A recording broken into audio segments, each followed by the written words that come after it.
मोनिका व्यास जी। राधे राधे। राधे राधे महाराज जी, आपके चरणों में कोटि कोटि प्रणाम। महाराज जी, आपका सत्संग सुन रहे हैं और प्रयासरत हैं उस पे अपने जीवन में उतारने के लिए।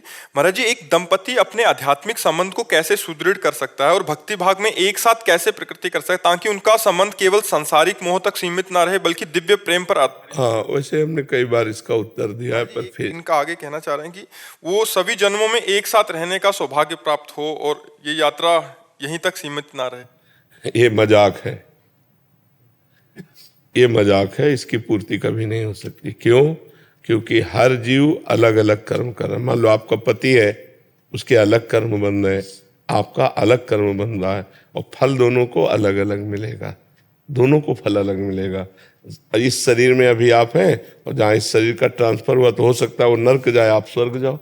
अध्यात्म में नहीं, अध्यात्म में नहीं, क्योंकि हम काल के ऊपर अपना अधिकार नहीं रखते। एक गृहस्थी में पति पत्नी रहते थे तो पत्नी से पति का बहुत लगाव था और पत्नी भजन करने वाली थी और पति उद्दंड स्वभाव का था, पर उसका पत्नी से बहुत लगाव था।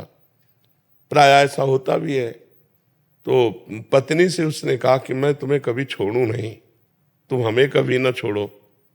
ऐसा हो सकता है कि हम कई जन्म साथ रहे।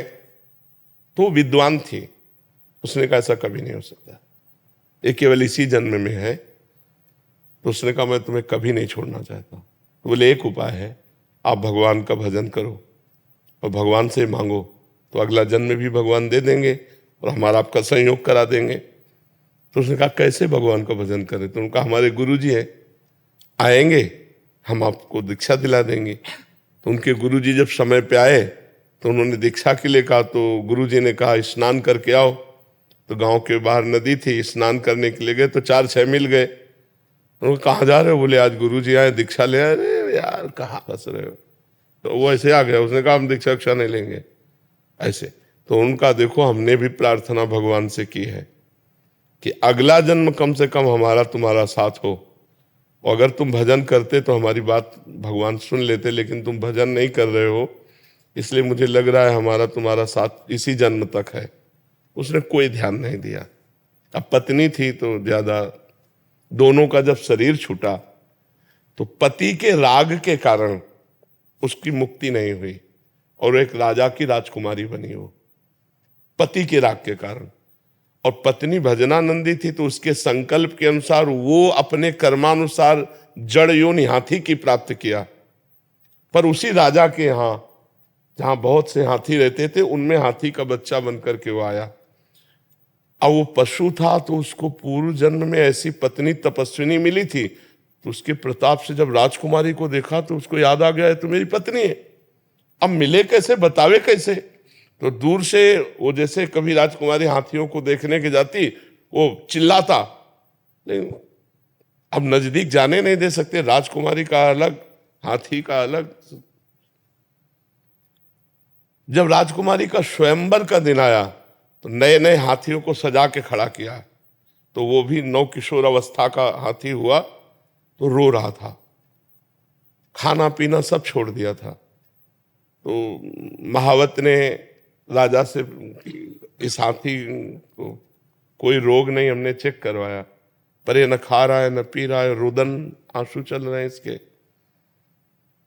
राजकुमारी भजन करने वाली थी, उसने दृष्टि से देखा कि मेरा पति हाथी की योनि में आया है। तो उन्होंने कहा पिताजी 2 मिनट के लिए अगर हमें समय मिल जाए और मैं इस हाथी की औषधि कर सकती हूँ छूने मात्र से। तो उन्होंने कहा ये तो बहुत अच्छी बात है। नजदीक गई और कान में कहा तू चिंता मत कर, जयमाला तेरे ही गले में डालूंगी। और सुन, पीछे तूने भजन नहीं किया इसलिए हाथी की योनि प्राप्ति की। अब अगर तू मेरी बात मान ले, अब राम राम कृष्ण कृष्ण जप ले, तो अब हमारा तुम्हारा मिलन भगवान के यहाँ होगा। क्योंकि अब मैं चूकूंगी नहीं, अब तेरे में नहीं फंसूंगी। तेरे में फंसने के कारण मुझे राजकुमारी जन्म हुआ नहीं, मैं भगवान को प्राप्त हो जाती। हाथी बड़ा प्रसन्न हो गया। रानी जो राजकुमारी थी, बड़े बड़े राजकुमार आए थे, किसी को नहीं। तब सबने मजाक बना दिया कि राजकुमारी पागल हो गई। तब उसने कहा पागल नहीं हुई हूं, और अपने पूर्व जन्म की बात बताकर कहा मैं इसी हाथी के साथ रहूंगी, और वो हाथी को रोज भगवान की कथा सुनाती, भगवान का नाम कीर्तन सुनाती। जब हाथी मरा फिर उसका शरीर छूटा, दोनों भगवान के धाम को गए।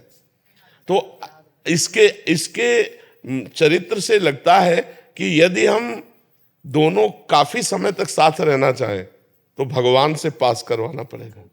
भगवान से भजन कर, दोनों भजन करें और भगवान पास कर दे, तो हो सकता है कि 1-2 जन्म और साथ मिल जाए। अरे अपने सोचने से तो होगा नहीं, कि इसलिए नाम जप करें, दोनों भजन करें, तो लंबे समय तक ऐसा हो सकता है कि भगवान कृपा करें। इस बार पति पत्नी रहा, अगली बार वो पत्नी बने, तुम पति बन जाए। भाई कुछ ना कुछ संबंध जो है, हाँ, पर ये नहीं कि बार बार आप पत्नी बनोगी, ऐसा नहीं हो सकता। कुछ ना कुछ संबंध बन सकता है। ऐसे बहुत से पशु पक्षी होते हैं जो हमारे संबंधी होते हैं, हमें बड़ा प्यार करते हैं और हम उनको जान नहीं पाते हैं। कुत्ते के रूप में कई ऐसे होते हैं पशु पक्षी जो हमें बहुत प्यार करते हैं, वो हमसे लगाव रखते हैं। तो ऐसे संबंध होते रहते हैं, पर हम लोग एक दूसरे को पहचान नहीं पाते हैं।